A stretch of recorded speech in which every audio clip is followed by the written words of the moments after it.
Powered by Riverside.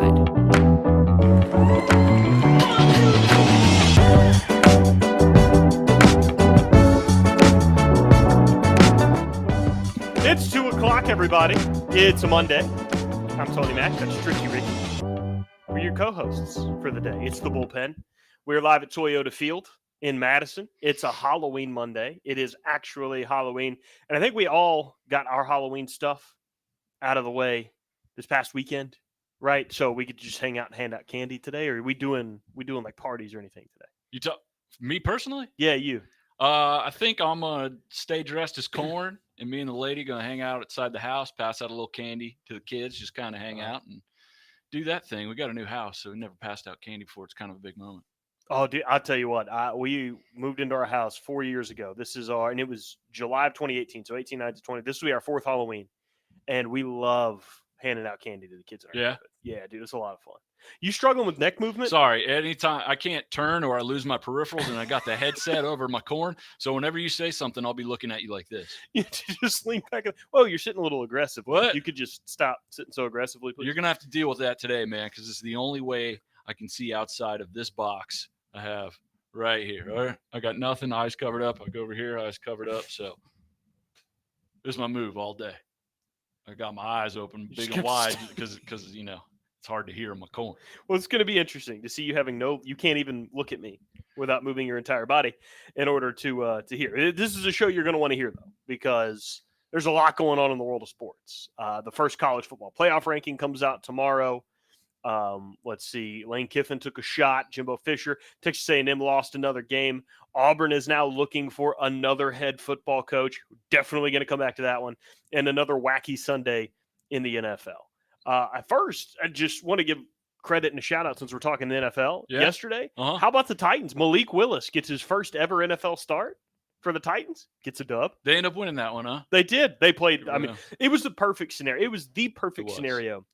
If you're Malik Willis and the Titans, like Ryan Tannehill's hurt, and you're going to have to start your rookie quarterback who's got basically no experience in the NFL, and you have the Texans coming up. Even though it was on the road, you knew that was a game that you could win regardless of who your quarterback was. Like, it's the NFL. You still could lose that game, but you still had a pretty good chance at winning that game, even though you didn't have your starting quarterback. So they went with Malik Willis. I think he only attempted 10 passes in the entire game for like 55 yards. Derrick Henry ran for 219 yards, 2 touchdowns. Yeah, that helps. And they won. Titans win. So won 5 straight now, I believe. They started 0-2. They're 5-2 now. Thank God for the AFC South. I was going to say, throwing for 55 will get you a W against Houston. But you're probably going to have to throw into the triple digits if you want to win some big-time football. But, hey, first win out of the way. That takes a lot of guys some time. Some never get it. I'm trying to think to see if the Titans have a win over an opponent above 500. I don't think so. Let's see. They beat their first win of the season was against the Raiders. Can't say I feel real threatened about the Tennessee Titans this year. You should. The Raiders are 2-5. That was their first win. They beat the Colts twice, which was, and the Colts are 3-4. They're under 500. They beat the Texans yesterday, who are 1-5-1, and they beat the Commanders, who were 4-4. So the Titans have one win over a team that's at 500, and that's the Commanders. Hey, man, W's a W, dude. Take it where you can get it, right? Who do they play next? So they got the Chiefs next week, right? Is that next week? Yeah. Yeah, and it's in Kansas City, too. Yeah.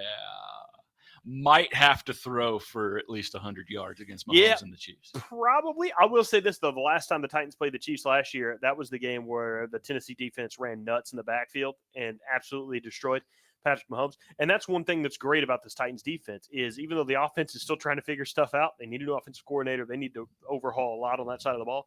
The defense is now starting to look like what I thought the defense would look like this year. That is a very good top 10 unit. That they looked like a top 10 unit yesterday when they played the Texans. That is a team that is on that side of the ball. That is a defense. Even though Harold Landry got hurt at the beginning of the year, is very, very good. Bud Dupree's playing really, really well right now. He had a good game yesterday. Very good. Christian Fulton, the secondary, starting to step up. Love it. So I'm glad you love it because the Titans bore me. I just they had to run Malik Willis at quarterback yesterday. I can't blame you for saying they bore you. They ran Derrick Henry 32 times yesterday, I believe. 32 times for 219 total yards. Let's see. So Tannehill goes back in next week, right? Because, I mean, he had like an ankle thing, but he also had an illness. So he should be back. Like without the illness, he probably plays, right? Yeah. Probably. Is that right? Probably. Okay. So he should be back next week. Yeah. I mean, your leading receiver was Robert Woods with 2 catches for a whopping 26 yards. Bobby Trees. What was that? 26? 26 yards, 2 catches. 20. That's 50% of the passing production. That's a good day. You know how I can tell when you're looking at me without even looking at you? Huh. You raise your voice when you start to look. Hey, what? Yeah, what? You got 20? Huh? You got 20 and 26 yards. I turned into an elderly piece going, huh? What? What do you mean they're not in Houston anymore? I bet when they were the Oilers. When you have to read a stop sign or when you have to read a street sign. Sorry, I didn't know who said that for a second. I can't see my proof. Huh? What? I bet when you read a street sign, you have to turn the music down, don't you? What? It's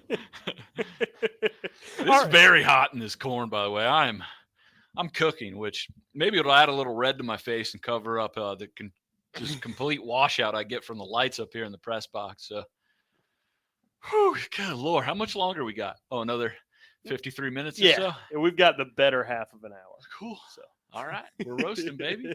Roasted corn, just like you see the Trash Pandas game.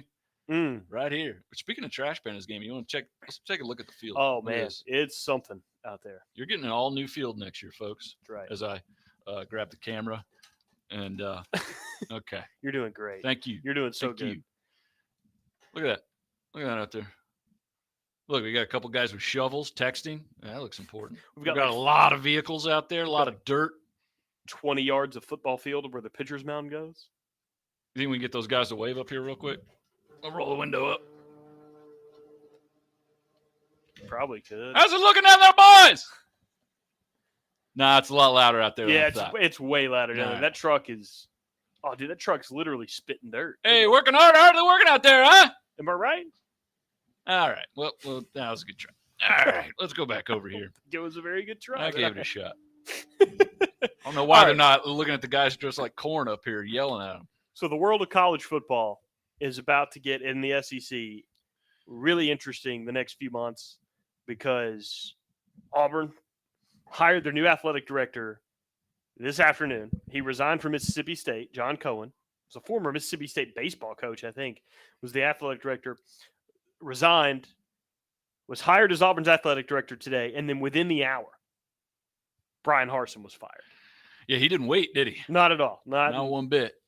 Which, I mean, Auburn's been trying to do this for a year and a half, so it's not really waiting. It's kind of late at this point. But you want to know what explains that relationship the best way possible? That the best way I could. Hold on, sorry.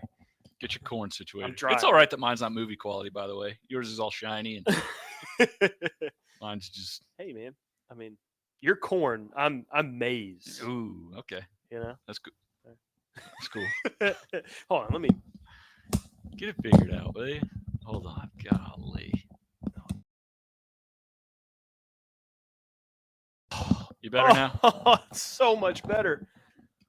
I'm sticking to the gimmick. I'm not losing it. I can't do. I'm going full hour of corn. It works for you.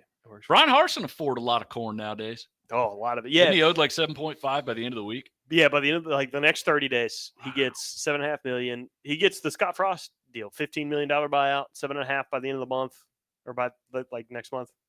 It's gotta be weird getting fired on Halloween. So here, imagine seeing these guys on your way out of the office. Like, yes, boss had enough. We're like, well, Brian, hey man, we loved working with you, dude. Well, good luck in your next stop. All right, see you, dude. I like to Said the two imagine he guys showed. dressed like corn. I like to imagine he showed up to work dressed up like they had to call in and fire sexy Queen Elizabeth. Oh, could you imagine? Brian Harson's got his crown and all, or his little thing. And, Pantyhose. hey, Halloween! Like, whoa, yeah, Brian, we're gonna need to talk to you in our office, and not like the sports office, the school office, the main office, the one that runs every single function out of this university. If you don't mind taking off the pantsuit and meeting us over at the dean's, okay, we got to talk some financials, and they're good for you, but not really. I mean, not for the future. I mean, we'll talk about it. We'll We'll go over it. Don't worry. For real though, take the wig off. It's weird. It's gonna be weird. So here's how it's the most Auburn Harsin relationship thing ever. We've had all this contention, them trying to get him fired in the offseason, that random rumor about an affair, and they tried to fire him on his vacation. They fired Brian Harsin today on Halloween, which is also Nick Saban's birthday. But Brian Harsin's birthday is tomorrow. Oh my gosh! He got fired on his rival's birthday, which is also Halloween and one day before his birthday. Yeah. What do you do for that birthday? Fresh off a big heaping batch of sadness. Well, you're getting $7.5 million, so I'm assuming you do something pretty big. Get over that pretty quick. Yeah. I'd blow every dime of the 7.5 in the most public way I possibly could. Just to, really rub it in the face of my old employers, like I would start on the East Coast and I'd start a party at like 7. Are you over there? I'm here. Hey, I'd start on the East Coast over here. I'd start a party at 6 a.m. and I would, over the course of the day, rent a private jet to fly me different time zones to where eventually I end up on the West Coast at about midnight, where I'm spending the last bits of my 7.5. I'm spending every dime of that buyout across the country, partying as hard as I possibly can in front of as many famous people and cameras as I possibly can. Like, could you imagine Harsin just showed up at like the NASCAR event? And it was just 18 bush lights deep. And he's hanging out with Tim McGraw. Yeah. And they're in the VIP. Luke and Bryan. Yeah, and Hart's got cut off sleeves and he's slurring his voice. You can hear him half a mile away. Yeah, and he's covered in glitter and he's got glow sticks on him. You're like, what? He's wearing the sunglasses with the lines in them. This isn't the first thing this guy did today. Where was he before this? Were you at a morning rave?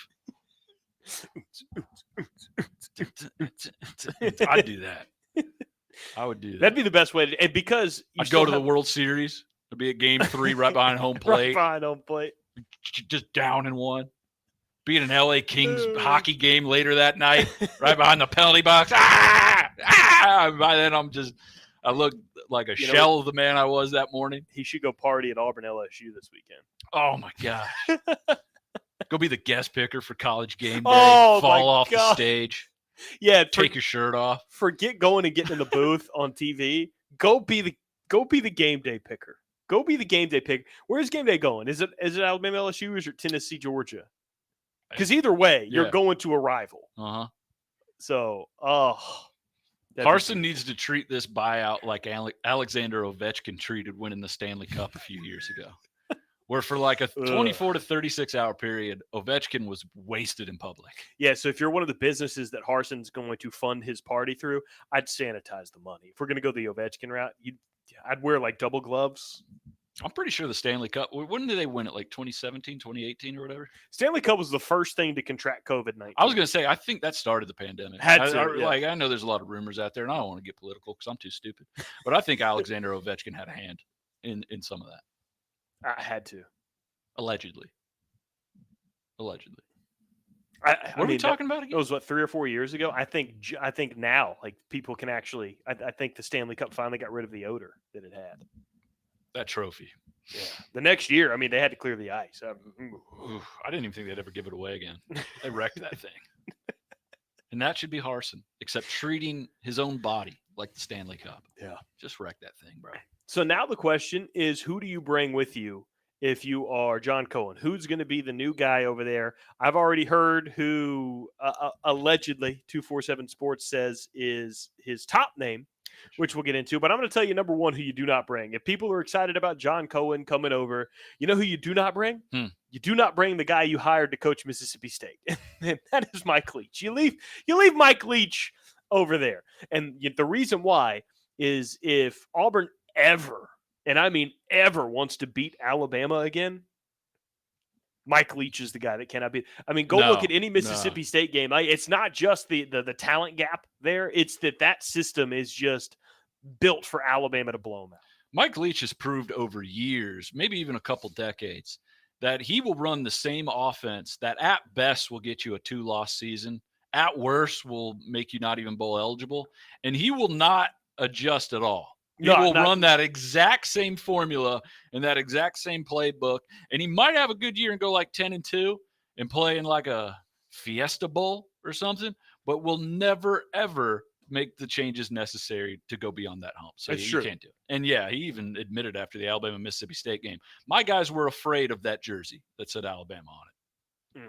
You can't have that, man. That kind of, I mean, when your coach is the guy that when they interview, they don't even go like, hey, coach, man, can we talk about your defense right there, your second quarter? You guys really improved from the first. What are you going to try to do going into the second half? They go up to Mike Leach and they're like, hey, what's your favorite kind of birthday cake?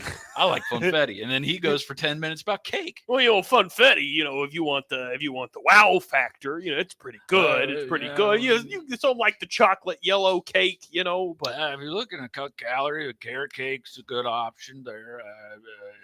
He almost sounds like you're trying to do a John Madden, but on value. He does. Yeah. He always sounds like he's got a little cake in his mouth too. Like he's trying to work on swallowing that last bite of some cake, but it's always there. Yeah. Impressionists, if you're out there and you're trying to do a Mike Leach, try to act like you've got a little food in the back of your throat that you can't quite swallow, or act like you're John Madden that just got injected with a sedative and you're going to fall out any minute. John Madden with a lingering sinus infection and you just took some Sudafed. That's Mike Leach. And you can't have that guy as your coach if you're Auburn, because you're probably going to fire that guy someday. The name you go after, and there's only one. No, and I've told you this. There's not only one. Numerous times. You can go get Hugh Freeze or Lane Kiffin. You can do all that, and that'd be cool. And you'll be better. Maybe not. I don't know with Hugh Freeze. It's been a while since he's been in the SEC, but you'll be better if you get a guy like Lane Kiffin. But you'll still be little brother. If you go out and you offer more money to this man than any other coach in college football, you immediately jumpstart yourself and make yourself an equal with Alabama as far as being able to recruit and being able to have that swag and have that national brand. And the person they need to throw it at is Deion Sanders. It's the only person. That's the first person they should go to. You force Deion to tell you no. It just feels like so much of a risk, and I don't really know why. You just hired a guy from Boise State to be your coach and gave up on him after a year and a half. That was a huge risk. You fired a guy, Gus Malzahn, who was a part of your national championship team, who had beaten Saban. He'd had some good years. He had some bad years. The fans were getting tired of it. The school was getting tired of it. But the guy did well against Alabama, and there's not a lot of coaches that can say that. Brian Harsin was a risk. Deion Sanders is going to get top-notch players into the building. I think Lane will too, though. That's what my pick for Auburn, and I think it's a no-brainer, is you go with Lane Kiffin. And there are so many reasons why, if you're Auburn, you want Lane Kiffin. The other side of the argument is if you're Lane Kiffin, why would you want Auburn? And we can go into that too. But the reasons why I think that Lane – Sorry. It's getting hot in this thing, dude. Okay. Hey, are you even looking? Can you see me? No, I can't, but I hear you. The only reason or several reasons I think Lane should be the guy at Auburn. Number one is the immediate outcome. Immediately, he makes an impact. Lane Kiffin was considered the king of the portal this year. He had 17 transfers come to Ole Miss, all of which are making a big impact for the team. The other one is, I think once he's there, the big thing he had been complaining about, one of the things he'd been complaining about at Ole Miss was they're not competing NIL-wise like other programs will. Auburn has that capability of competing NIL-wise with these big top-notch programs. Lane will have that to go with him in terms of recruiting. I think he'll be able to bring that top-notch recruiting. Another thing is it goes along with the transfer, but the quarterback position. Lane has been able to bring that and solve that issue. Where he went at Ole Miss, Matt Corral last year. Absolutely. You've been watching Jackson Dart this year? I give you that. But Ole Miss is still like 8-1, 7-1 with Jackson Dart. And Lane, I'm sure, will be able to attract a better quarterback at Auburn. And then even on top of that, the experience in the SEC. Lane Kiffin won 10 regular season games at Ole Miss last year, which was a record in the regular season for Ole Miss. The last time Ole Miss had any kind of success like this, their coach got fired for cheating. And Lane's been able to do that in the SEC. That's a good point. So I think Lane brings got all fired of that for over more to than Auburn. that too. Exactly. Well, true. So I think Lane would have that opportunity. I think that's what makes it such a good opportunity and a good fit. However, if you're Lane Kiffin, why would Auburn be so attractive to you? Well, unless you get Auburn and the what word am I looking for here? Boosters? Not the boosters. That is part of it, but the program. Okay. If you get you've got to get the program on the same page, because if the people that hire you are going against what other people want, then you're going to fall in the same boat as Harsin, and you're way more outspoken, and it's going to get a lot uglier than it's gotten now. You have to be on the same page if everybody wants to go in on Lane Kiffin, and Lane Kiffin has to have control. If Lane doesn't have control, he's not coming to Auburn. You know how polarizing Lane Kiffin can be, and you want to send him into Auburn where the boosters are running the show and ADs are going out, coaches are going out, and ADs are coming in, and then maybe some new coaches are coming in. You're going to throw Lane Kiffin over there and think he's going to be able to put it together? That's way easier said than done when it comes to this situation right here. I mean, Texas has been trying for coach after coach after coach after coach to figure out how to make it work with boosters that got a lot of power. Hold on. No, all right, you can take it. You can take it. What? Outspoken Lane Kiffin. Yeah. Thrown into that situation. What would you call Deion Sanders if not outspoken? Deion Sanders is a Hall of Fame player. All right. He is a known, famous personality. He's coaching Jackson State at a level that they have not been at in a while, getting players that they have never got. And he's a guy that gets instant credibility, dude. Lane Kiffin, his biggest claim to fame was getting fired on a tarmac. Deion Sanders' biggest claim to fame was winning 3 Super Bowls or whatever amount he won. I know he did. He was with the Niners, the Cowboys, whatever. I think it was 3. But Deion's got way more name credibility, and he's going to recruit immediately. The man is a brand, all right? Lane Kiffin goes to Auburn. He's still Saban's little brother. No one's going to ever look at Lane and think of him as better than Nick Saban. Nick Saban and Deion Sanders do commercials together. Mm-hmm. I mean, they're on the same equal plane. You would never see a commercial of Saban and Lane together unless they were doing some Step Brothers bit, or like Lane's are like, I'm not touching you. I'm not touching. That's the kind of commercial but you would touched get. me. You know what you get with Prime? But you get guys me. wearing suits. All right? Those guys look clean in there. There's a reason why they picked 2 coaches. They got Nick Saban. That's the number 1 guy you want. Who's the second one they went to? Deion Sanders. As an Alabama fan, I'm terrified at the idea that if they throw enough money at him, Deion's going to do it, because I think he makes an immediate change, and he makes Auburn a team you got to worry about now. And with the transfer portal and with the early signing periods, Deion could turn that team like that. I think Lane could too, though. No way. Not like Deion, dude. Deion's cool, man. If so you're a young Lane kid Kiffin. growing, how many cornerbacks in the NFL and in college football still wear 21? Deion's the name. You have to. It's got to be your number 1. Got to be. So okay. So I would put Deion at 3. Oh, who's ahead of him? Lane and who? Hugh. That's crazy. Hugh Freeze. Oh, Hugh Freeze ain't gonna do jack, dude. He's been gone for so long, and like you said, the only time he was ever any good, he got busted for cheating.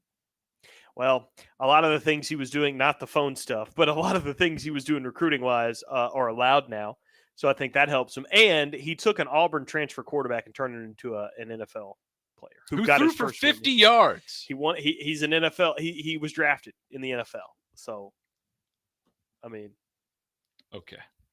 So that's your argument for Hugh Freeze. There's some appeal. Look at Malik Willis. He threw for 55 yards last week. The reason why I'm arguing for Hugh is like, if I'm looking at it from the eyes of Auburn, Auburn's looking at it like the Auburn people that didn't want Brian Harsin last year. Well, Hugh took our scraps and turned him into an NFL guy. So, what guy that isn't Lane Kiffin or Hugh Freeze or Deion do you think is the next best option?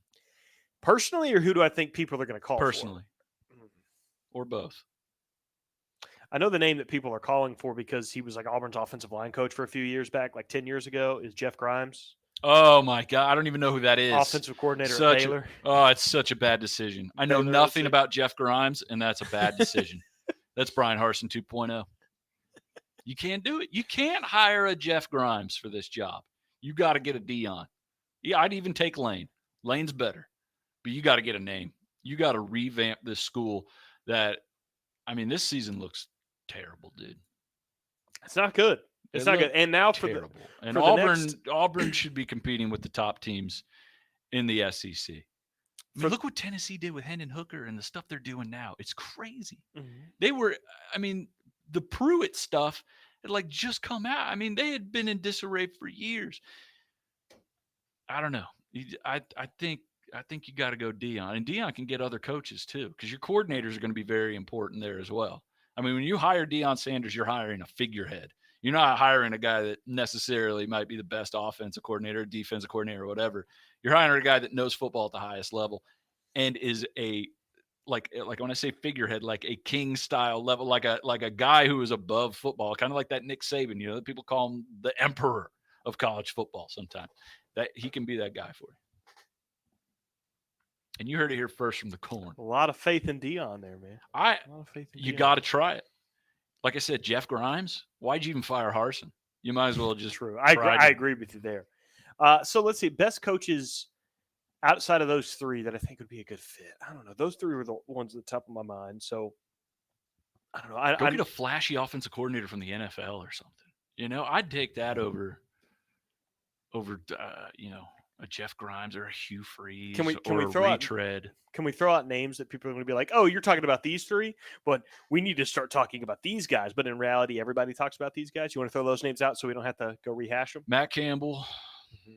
Matt Rule. Bob Stoops still in there? My God. Bob Stoops hasn't worn pants for a paying gig in a decade. He shows up and works for Fox every once in a while. Captain Oklahoma, as I call him. He's just he's turned into he doubled down as an Oklahoma legend. He became a figurehead. He did. He's now no longer a coach. He's just, there he is, a beacon of Sooner hope. Bob Stoops, he's not going to be in it. Who are some of the other names that are popular? Those are the big ones that thrown around that we haven't mentioned at least. Yeah. PJ Fleck. He's a popular one to throw out. No, it's people over. Love to throw. We got tired of the cliches. Row it up, baby. No. Oh, speaking of the cliches, frozen in Minnesota. Speaking of the cliches, I know what Brian Harson's going to do with that $7.5 million now. Was it? He might finally take an elevator instead of the stairs. Elevators are free. Remember, but now I get that. You don't have the motivation anymore. You don't have to. If you see Brian Harsin go down an elevator in the next couple weeks, talk to him. All right, he's having a hard time. That's not him. We don't go up the elevators at Auburn. All right, and for the 21 games I'm going to coach before I'm fired, not one elevator will be used. He went 9-12 in his 21 games. 9-12 at Auburn. To get fired that quick, you would think he would have gone like 3-18. Right. And look, he didn't do a great job. I'll give you that. I still think Brian Harsin is a pretty good football coach. It just wasn't the play there at Auburn. I think he is a good coach. I still think there's room for improvement. There were several things this year that stunted the growth of that program that wasn't his fault, but there were several things on the field that he mismanaged. I'll give you that. He was put in a situation that was just so unbelievably hard to overcome, and he wasn't able to overcome it. So getting rid of him is all that considered is the right move. He had no chance. He had no chance. Zero. So it would have taken a miracle. It would have taken Robbie Ashford to be playing like Hendon Hooker for anything to have been saved there. And maybe it still wouldn't have. But look at Bo Nix. Bo Nix leaves Auburn. Yeah. And he is the 5th favorite for the Heisman right now, betting wise. Mm-hmm. Hendon Hooker, Stroud, Caleb Williams. Bryce Young? Is Bryce? No, Bryce Young is behind Bo Nix right now as a favorite. Who'd you say? Hendon, Caleb Williams, CJ Stroud. Yeah. Somebody else. Corum from Michigan, running back. Blake Corum. And Bo Nix. Good for him, man. How about that? Good for him, because when they get to the Pac-12 championship against USC, or if they play them in this regular season, I'm not sure which one comes first. I don't know if they play them this regular season. And he goes out there and he throws another 2 picks and reminds us that what Bo Nix is when he actually plays good competition. We can look back fondly on the other 10 games he played well. I just think I honestly, sure, he's taking a step forward, and we knew he was talented coming out of high school. I think it's a product of going to a weaker conference. I was going to say, you can kind of look at Harsin and Bo Nix the same. I mean, at Auburn, Harsin couldn't cut it. At Boise State, he was good enough to get the job. You know, people, maybe there's something here. Bo Nix at Auburn, mess. Just talk to an Auburn fan. And a lot of highs, a lot of lows, mostly lows. Goes to Oregon, gets stomped by Georgia week 1. Bad. Stomped. And then since then has now turned himself into the 5th favorite for the Heisman playing out west. The common thread there is SEC versus no SEC. Yeah. That's what that is. Bo Nix is a good quarterback outside the scope of the SEC. Right. He's not a good SEC quarterback. Brian Harsin, Gus Malzahn, doesn't matter. He's not a good SEC quarterback. Some guys we see out here at Toyota Field, you know, really good AA baseball players. Yeah. They get bumped up a level. Maybe they never get called back up there again, but they're really good at the AA level. I mean, that happens all the time, every year. Every team's got plenty of those guys. I think that's what you're seeing with Bo Nix. He's really good here. Mm-hmm. And that's because not so much here. And that's because you see some quarterbacks. Maybe Hendon Hooker's not necessarily. I don't want to give him that kind of credit. He's great, but his receivers at times, his receivers are great too. They're out there running open and stuff. We've seen this year at times Bryce Young have to step up when receivers can't get separation, and Bryce Young has to do Bryce Young things. Bryce Young can overcome some of the talent around him. Bo Nix could not do that at Auburn. When Bo Nix doesn't have the best team on the field, he can't step up and be the best player and make plays without other good players around him. At Oregon, you're starting to see him have better players than the teams that he's playing. So good for him. It's a great fit for him. They're doing great. Sorry, my facial recognition isn't working. Oh, it's because you have corn on your face. I know. I thought the iPhone was better than that. I'm going to be honest. iPhone wasn't ready for Halloween. Read through the corn. Where was that? Where was that in the terms and conditions? No one mentioned that one. Face might not work if dressed like corn. That's fine. Where'd Steve Jobs go? What are you looking at? Pretty. Your mouth was wide open. I know because I did this. Pretty big news. You ready to drop it? I don't know what this is. Out of the NFL. Breaking news out of the NFL. Let me prepare for this real quick, because you just looked at me like that. I thought I did something wrong. No. I thought I might have slipped in a cuss word or something. I kind of got panicked. What are you about to tell me? Breaking news out of the NFL. A trade. Okay. The Bears have traded Roquan Smith to the Baltimore Ravens. Oh my God, that's it? That's big. That's huge. That's a big one. But I was expecting your mouth was like, because it's a big deal. Deion Sanders. Oh no! Auburn head coach. I probably would have got him walked out of the room. I didn't want to be in here for that celebration. That would just you. Oh, the you Baltimore would literally Ravens take my picked face up and a rub it in. linebacker. Yeah, from the Bears. That's a big. It's Roquan Smith play. Georgia. No, it's a big trade. You're right. Huge deal. I set that up too much. I gave that too much. I'm sorry. You're the big you're big. I've never seen your fan. mouth. I've never seen your mouth go like that. I thought we were about to get. We were going to get some news right here. That's a big. Okay, that's a big one. Or like there's a trade. Tom Brady. Oh no, he's in San Francisco now. He plays for the Niners. He plays for the Titans. Ooh, no. Before this season, I would have said he would consider it, but with the weapons they have over there, no shot. Too many bachelorette parties that roll through that town. It'll remind him that he was once married. Can't do it. It might help him out a little now. That's too much noise. It might make him feel better to go break up a soon-to-be marriage, just like his marriage is broken up. So what you're saying is he should play for a team in the AFC South. That way you guarantee a travel to Nashville. You don't want to live there. You want to take a trip, though. Oh, you'd like to live in Nashville? No, living there's cool, but I'm saying if you're Tom Brady. Yeah, probably. Big news. Roquan Smith is a Raven. Yeah. That is a big pickup for them, though. That's good. That's huge. It's a good one. And Roquan Smith cried at that press conference when he heard the other guy got traded and it wasn't him because he hates Chicago so much that not the city, but just playing for the team and losing all the time, that he wept in jealousy over the fact that guy got traded to another team. So good for him, I guess. NFL Insider got in on the text window 256-434-1366, and he said, "Talk about Jimbo, you coward." Jimbo's old news now. They lost another one, 3-5. They lost 4 games in a row. Jimbo's like Brian Harsin getting fired at Auburn's the big news. It's like why aren't you guys talking about Bowling Green? Because they're not in it. You know, neither is talk about the Warhawks, you cowards. We can joke on them real quick if you want to hit that Lane clip. Oh no, we'll get there. You can save it. Yeah, we'll get there. All right, hold your horses. We're getting there. Yeah, we'll get there. But we're talking about Roquan Smith. We got all this breaking news first. Talking about Roquan Smith, the former Georgia Bulldog. We were talking about, Georgia smashing Oregon this year. Speaking of Georgia, you brought up Hendon Hooker in the Heisman race. Mm-hmm. That's the big matchup this weekend. 2:30 on CBS, Tennessee at Georgia. It's the number 1 versus one of the number 2 teams. Is Tennessee 2? Tennessee's tied 2 with Ohio State in the AP poll. Tied 2. Yeah, so you're a friend of mine, Tennessee fan, rightfully so, was like, just flip a coin. Being tied. That's what he said. He said, why is there no tiebreaker? You don't get a trophy. Here's why there's no tiebreaker.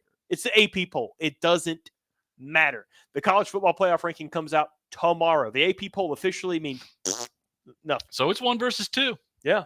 1 versus one of the 2s. No, it's 1 versus 2. It's one of the 2s. It's 1 versus 2. That dude. Here's what the tiebreaker should be to me. First place votes. Tennessee got 18. Ohio State got 15. Exactly.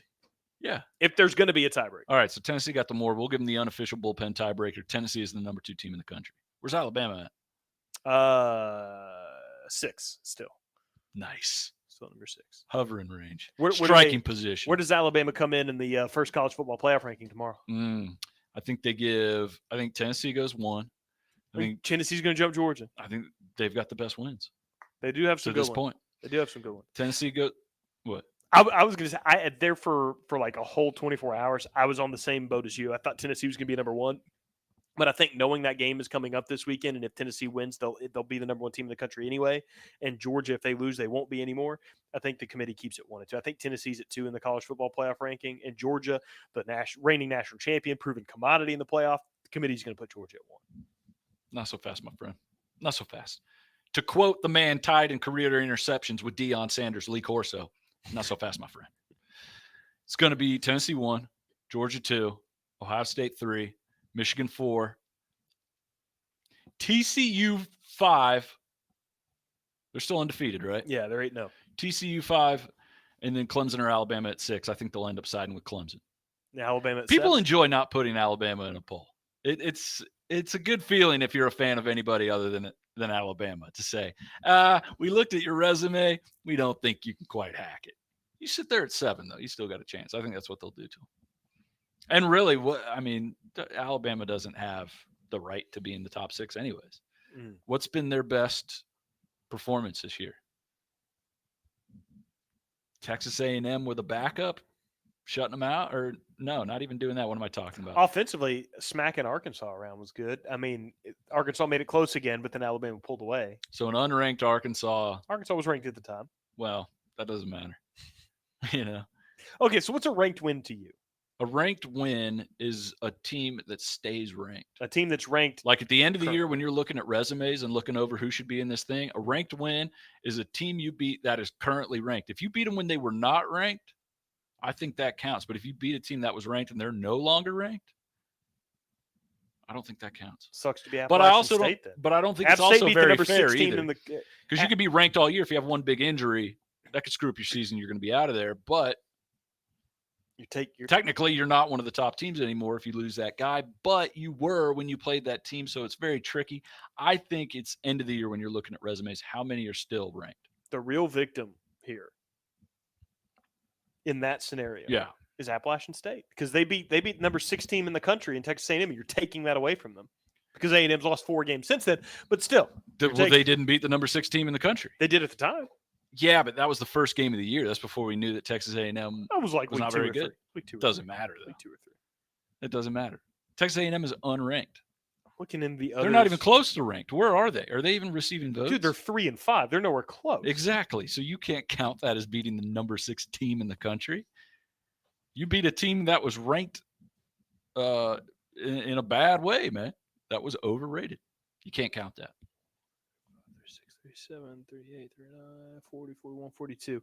Okay, so with the others receiving votes, there are 42 teams in this ranking. Oklahoma's not in there either. That's brutal, man. As an Oklahoma fan, not even being ranked in the top 40.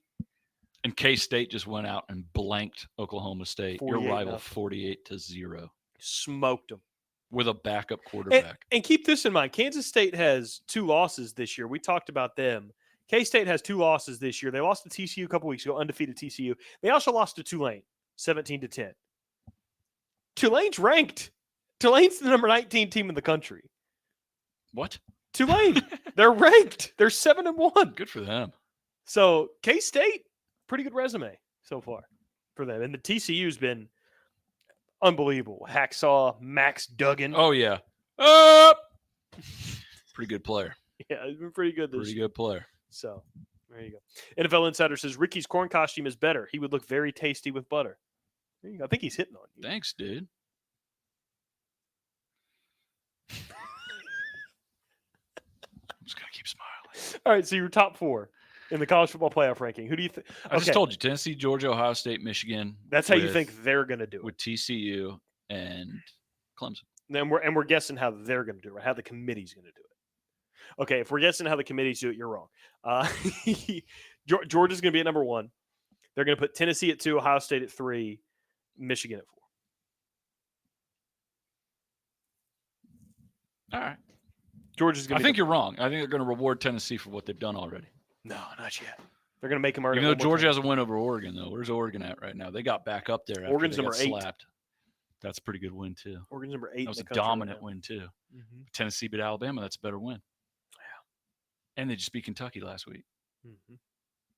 Georgia played Kentucky, right? Later. They don't play them yet. Oh, they haven't played them yet. Okay.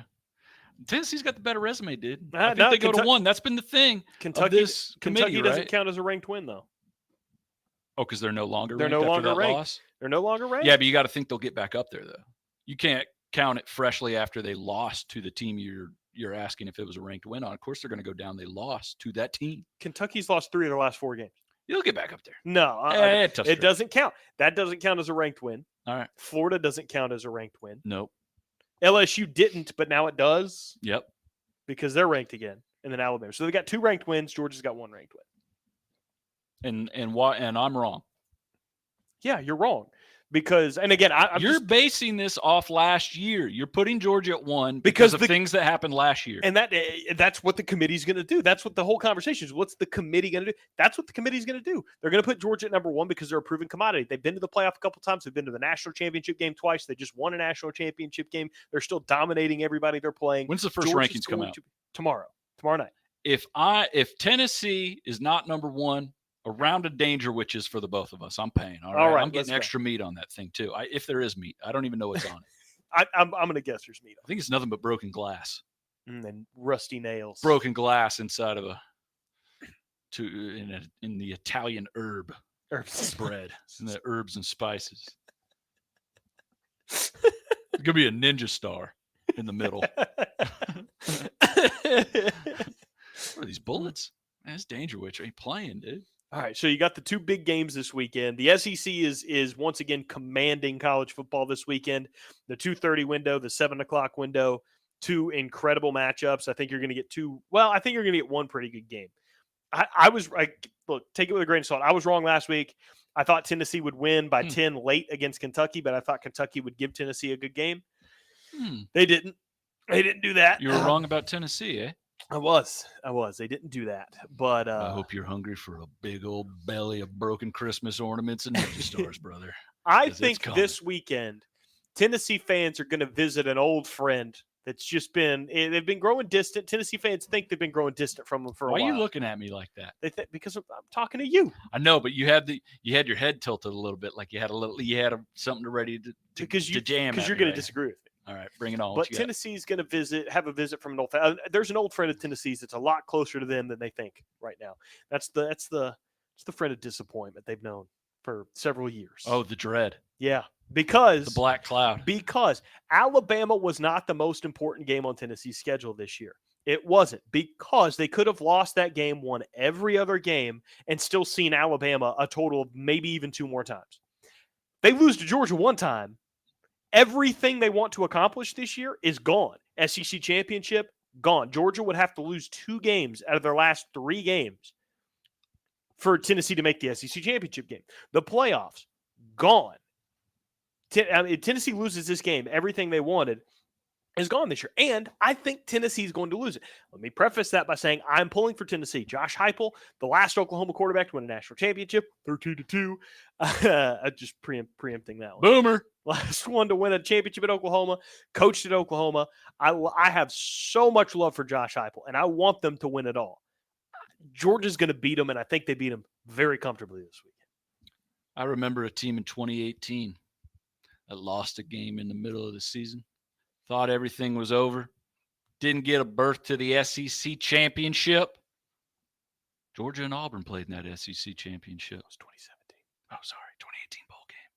I was going to say Alabama was undefeated in 2018. I know a team that won a championship in 2018 in the calendar year, but of the 2017 season. There you go. Nailed it. All right. They lost a game in the middle of the year. Actually, towards the end, they lost to them Auburn Tigers. Derailed their season. Cost them an SEC championship berth. But that same Auburn team then went out and got smoked by the Georgia Bulldogs. Yeah. Got beat so bad that it took Auburn completely out of the playoff equation. And who got the final spot that year? That's right. Because the right team won in the SEC championship game. You're right. But do you think if Georgia's undefeated in the SEC championship game, who are they going to be playing first and foremost? Because there are still 3 teams in it in the West. That's Alabama, LSU, and Ole Miss. Georgia's going to play Alabama. Who wins that game? I don't know. If Alabama wins that game, Georgia and Alabama are in the playoff. Georgia's not getting left out. If Georgia wins that game, Alabama, see ya. And Tennessee, if they play a close game, they'll be in the mix. If Tennessee keeps it close to Georgia and it's an all-time game and it could have went either way and maybe it's decided on a last-second field goal in overtime or something crazy, Tennessee's not going to fall very far in those rankings. If it makes it all the way to the SEC championship, Georgia goes out there, they beat up on Alabama. If they make them look bad, Alabama's going to be a very highly ranked team at that point, probably 5 or 6, maybe even a little higher. Georgia is going to take the number 1 spot, and Tennessee, the only team that has looked at all competitive with them, is going to sneak in there and get that last spot. Maybe. But you got to factor in the other. I'm just saying it's not over. There is a scenario. Of course, it's a lot easier if you beat Georgia, because then you still got to do some work. But Georgia beats Alabama in the SEC championship game. Georgia's 13-0. Okay, Alabama's out of the equation. They've got 2 losses. They're out of it, right? So you got Georgia in.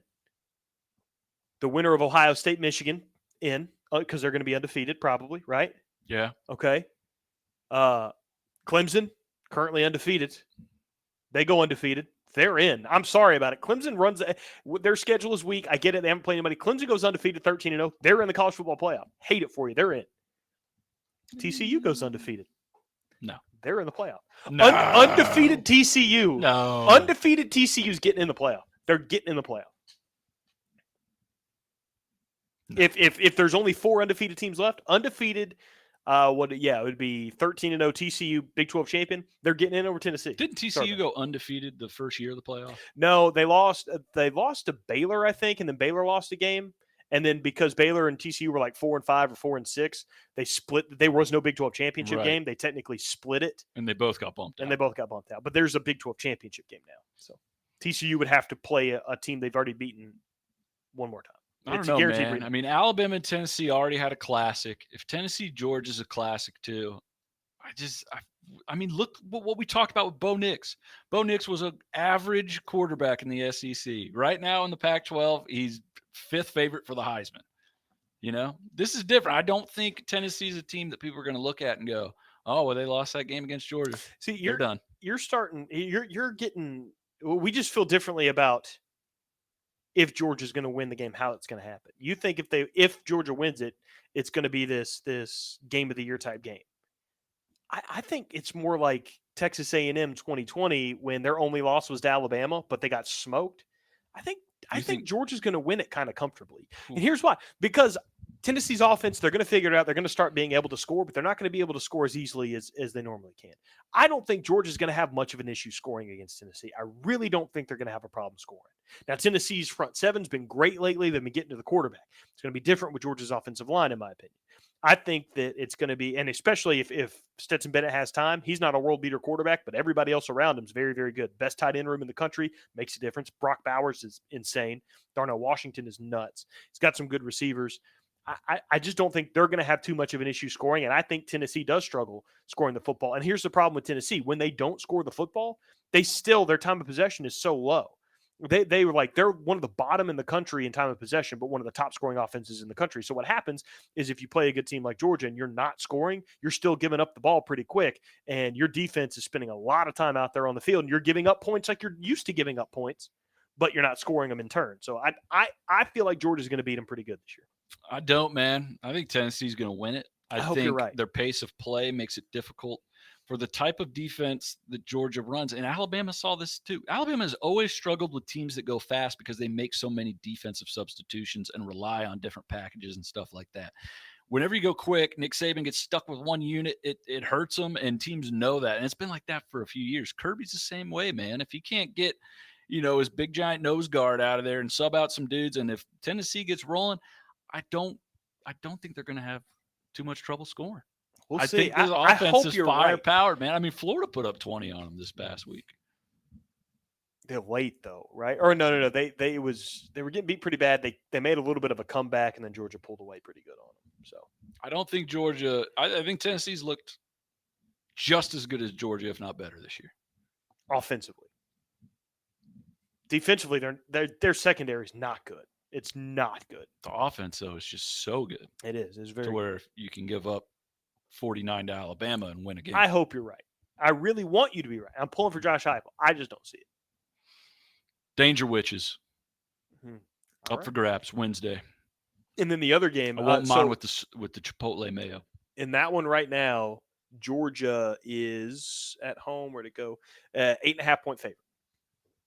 8.5-point favorite, Georgia. Alabama on the road is a 13-point favorite over LSU. I think that's the better game of the weekend. I think that's going to be a good, fun game. Alabama, LSU. Death Valley at night. Brian Kelly's got those guys. Ever since they got smacked around by Tennessee, they're playing a lot better. Alabama struggles with noise. I don't know what it is. And out of all places, that place is going to be insane. I mean, you saw it at Tennessee, dude. The penalties, so many of those, delay of games, illegal formation, false starts. They have so much trouble with noise. And LSU, it's always a night game. So, of course, the Bayou Bengals, the fans are as drunk as they've been all year for this game. It's nuts out there. They've been drinking since the bye week this past weekend. I think it's going to be a close game, and I think it's because Alabama shoots himself in the foot. But I think I think 13's a fair line. I think they win by a couple touchdowns, but I don't think it's pretty. I think they end up not comfortable. Yeah, I mean, like in that Tennessee game, I mean, the first half they put up against Tennessee was one of the worst first halves they've had in a ranked ball game, maybe in the entire Saban era. I mean, that was stuff you just don't see from teams that are in the top 10. Stuff you don't see from Pop Warner teams. That guy that went to try to return the punt and then snapped it between his legs, it happened like 3 weeks ago, and I'm still floored by it. I can't even get over that. Dove for the punt for no reason? Yes, the guy that he's like, he's not even a winger. He's just a blocker out there, and he goes, "This is my moment. I'm going to score a punt." Whoop! Game is shot. To have that many mistakes and still reasonably have a chance to win that thing if Reichert goes out there and makes that field goal with 20-something seconds left. I mean, if you can make that game competitive, you can do it anywhere. I think they'll have trouble against LSU, but LSU not being as good as Tennessee, Alabama finds a way to get it done. But I think that I like that assessment. I think Alabama will find a way to win it because Bryce Young is that good, but I think that's going to be a good ball game. How did Alabama beat Georgia last year in the SEC championship? Neutral site. They have to have it. This team can't handle loud SEC road games. Fair. That's fair. I mean, so far they have struggled in all their SEC road games. Even outside of this, at Texas, struggled. At Arkansas, allowed Arkansas to get back in that game before they pulled away. So at times they struggled in that one. At Tennessee, struggled bad. So something about it, man. It's going to be like that again. I think Tennessee wins, though, and I think Alabama wins. I think we get a rematch in the SEC championship. Alabama, Tennessee. That'd be nice. Oh, it'd be nuts. That would be nice because if that happens, if Tennessee's undefeated, if Tennessee reaches the SEC championship game undefeated, they're in the playoff. Doesn't matter what happens in that game. Just like Georgia last year, they're in the playoff. So then you have that possibility of Alabama, Tennessee Part 3 in the playoff. I think Georgia's got the hardest road of all three: Alabama, Tennessee, and Georgia. Like Alabama, they just got to go to the SEC championship and win. Just handle their business the rest of the year. Georgia, if they lose to Tennessee, they lose the right to go to the SEC championship, and they didn't get to play Alabama, so you didn't get to directly compare them this year. I can see them getting left out before I see Tennessee getting left out in a situation where they're not playing for the championship and hope for that fourth spot in. Tennessee would just need a lot of help because we've seen the committee say, the conference titles carry a lot of weight. So if there's undefeated conference champions, they're probably getting in. So I just don't see – I really don't see the committee leaving out an undefeated conference champion for a one-loss Tennessee that didn't win their conference championship game. Whether they deserve it or not, I don't see the committee doing that. It's going to be tough. Yeah. I can't wait We've till never they had expand the playoff because this happens every year. But for Tennessee, luckily, like with the drama that could happen towards the end of the year, we've never seen 4 undefeated conference champions make the playoff before. So that's never happened. Yeah. So I doubt it'll happen this Who's year. TCU got the rest of the year? Let's see. They'll have to have a rematch of whoever in the Big 12 championship game because they do a round robin. They still got to play Kansas State. They already beat K-State. They might have to play him again in the Big 12 championship game. But I could see that being a spoiler. Yeah. TCU beat them by 10 earlier, a couple weeks ago. Let's see. TCU's got Texas Tech, at Texas, at Baylor, Iowa State. I think if Kansas State gets a chance to play TCU again, I think they spoil them.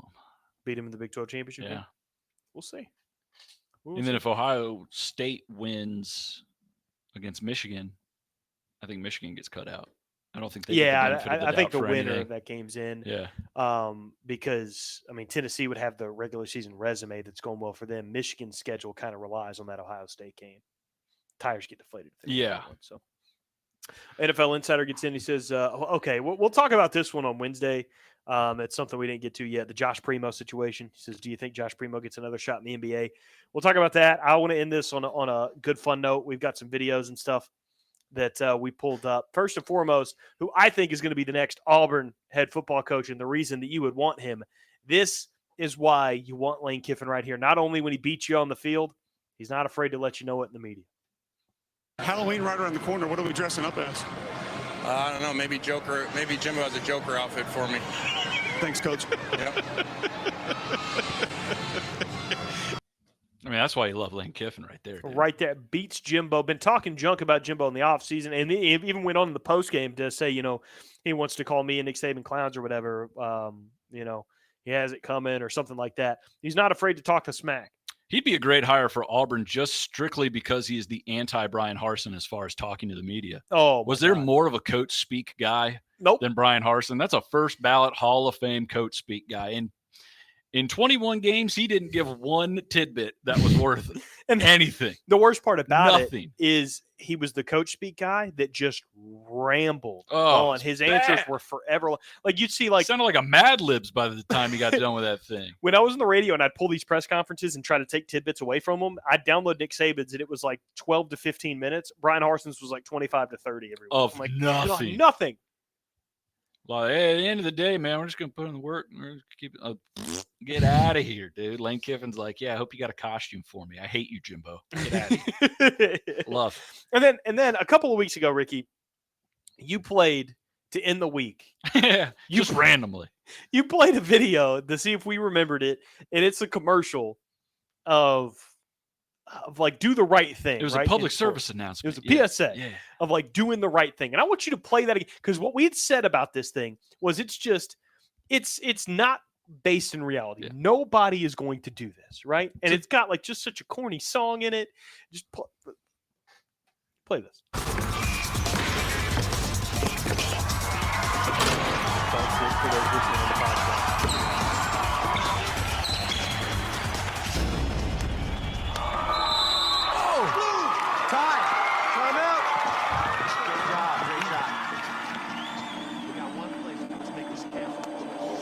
I touched it.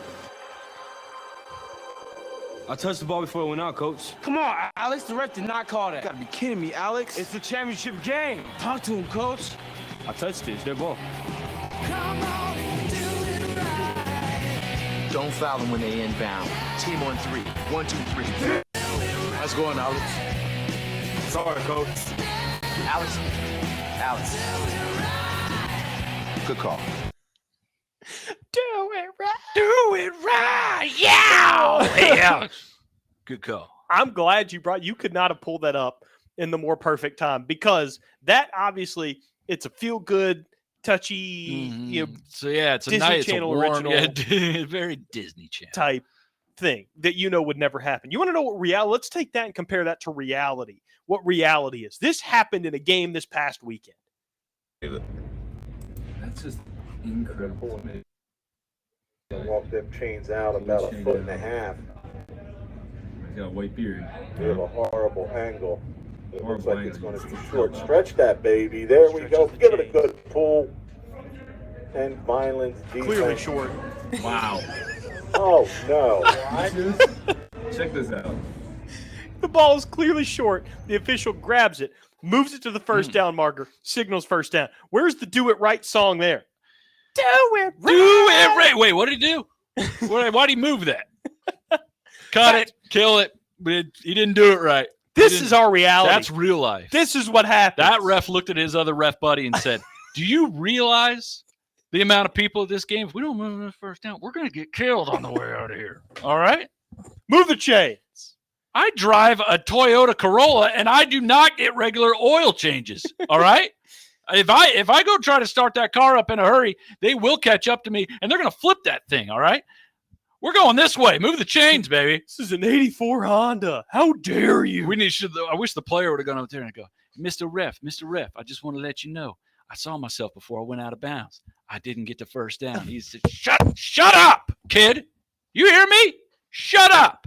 I need this job. My wife already thinks I'm a failure. I don't need you ruining this. We're going this way.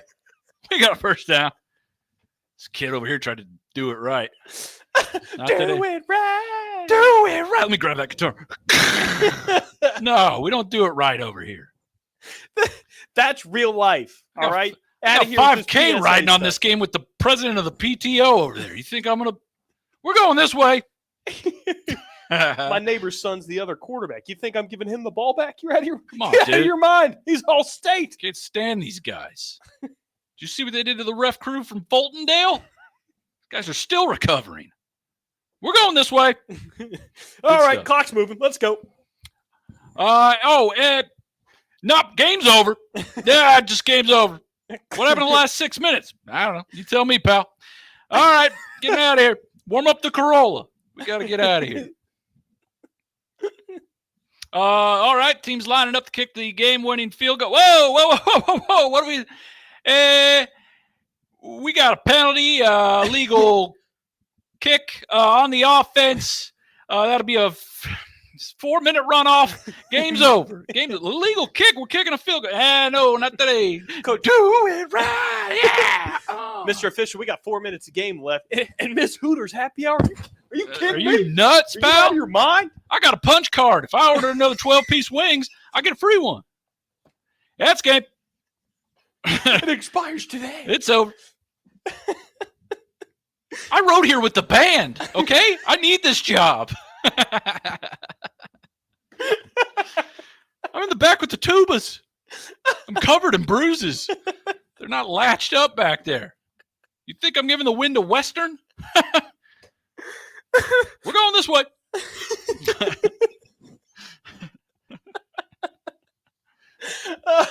This isn't even a referee's costume. I robbed a guy at a Foot Locker for this.